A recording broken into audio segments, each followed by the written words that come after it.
Bigyan ko po kayo ng isang short video clips na kung saan may matututunan po kayo dyan.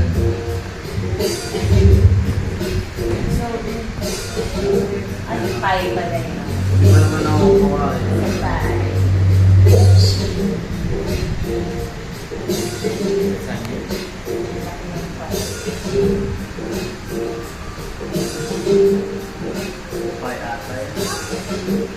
Don't kasi, ariyan ko.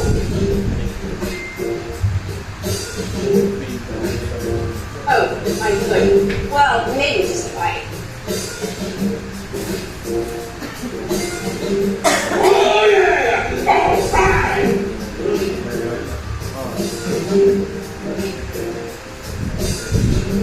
Don't forget the interest.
Dude, he brought the bike.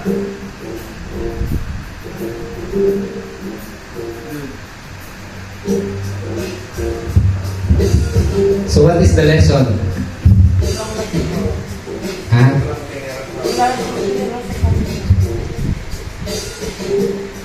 Ang bumili ng pie pala sa ngayon dyan sa video, sa kwento, ay ang Diyos. Tama po ba? Sa kanya yun. Pagmamay-ari na yun. Ngayon, ibinigay lang dyan sa kanila. Tapos ang Diyos pa daw yung nawalan. Nangyayari ba yan sa inyo? Minsan bumili kayo. Minsan alam niyo po, si Mrs. pinasalubungan ko siya ng durian. Ayan. Hindi pa siya nakakakil noon kasi tinanong ko siya eh. Bumili ako ng durian. Alam niyo po, iniwan ko doon sa lamesa. Marami pa. Kaya ang durian lang naman pag, halimbawa, half kilo, unti lang naman yun eh. Siguro mga 4 na peraso lang ganun.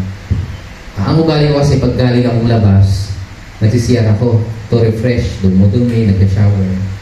Pagbalik ko, Elder Jordan, hinahanap ko, kala ko linagay niya sa hinahanap ko muna.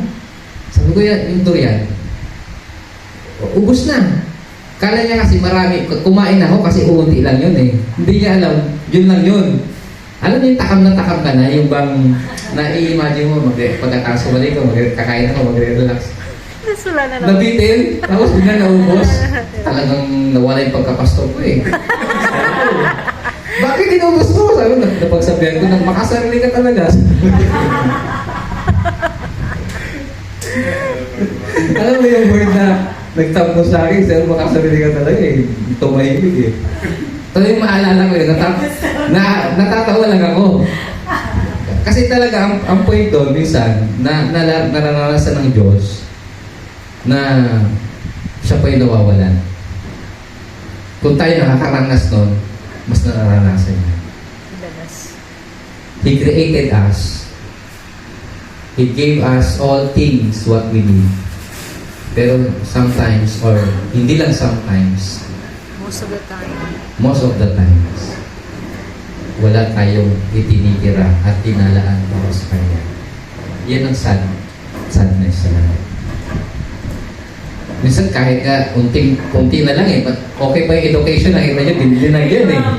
Di ba? Pero ang Diyos wala. Kahit katiting. Nakakalungkot. At kung magsasalita ng Diyos sa atin, binigyan mo ba ako ng oras para kausapin ako? Minsan, mas may oras pa tayo sa hobby, may kotse tayong isa, dalawa pa, ano? Kasi pinapakita doon yung, halimbawa, kung buti yung kotse natin, nakakarwas pa natin. Di ba? Nakakarwas pa natin. Na may maintenance pa natin. Na idadala sa kasa. Kamusta kaya sa Diyos? May time kaya tayo? Yung hobby natin, ano ba mga hobby natin? Minsan baka maghapon yung hobby natin na ibibigyan natin ng oras. Kamusta kaya sa Diyos? Ito po yung meaning ng video na ito na ipinapaalala sa atin, wala nang natitira na oras na lalaan tayo para kausapin natin siya. Kaya ito po mga kapatid, ang panawagan sa atin. Jeremiah 29 verse 14, ako'y inyong matatagpuan, sabi ng Panginoon. Panawagan ng Panginoon to, ako'y inyong matatagpuan. Pero kaya hindi natin siya natatagpuan because wala na tayong oras para hanapin siya. Nawawalan ng oras para sa Kanya.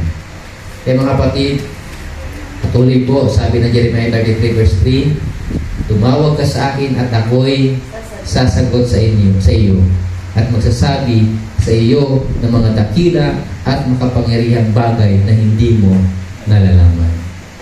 The keyword is tumawag ka sa akin. Mga kapatid, tumawag tayo sa Panginoon. Aside po dito, hindi niya tayo iisnabin. Kung tayo minsan nung tumatawag, kasi kailangan natin tawagan yung mga kamag-anak, kaibigan natin, nabibigyan natin ng time. Tama? Bakit tayo Diyos hindi natin mabigyan ng oras para tawagin siya? Nasabi po ni Jeremiah, at magsasabi sa iyo ng mga dakila at makapangyarihang bagay na hindi mo malalaman. Kaya mga kapatid, review natin.